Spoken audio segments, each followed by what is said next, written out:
on? Got a 2020 Chevy Equinox here, and on the dash we are getting forward collision system off.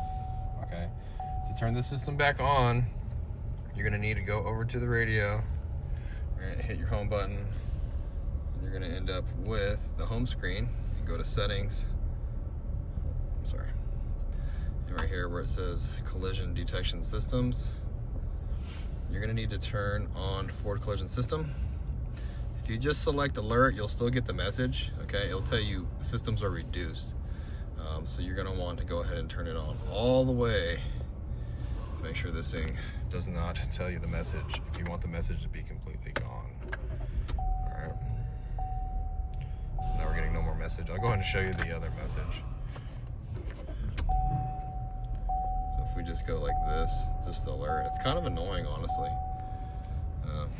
I know if this was my car, I would probably drive me up the wall. But right here, it says forward collision system reduced, okay? And again, to get rid of it, you got to turn this mother sucker on all the way, okay? Alert and brake. All right, so I hope this video was helpful, and if it was, appreciate it if you hit that like button for me and leave me a comment. Hope to see you in another video.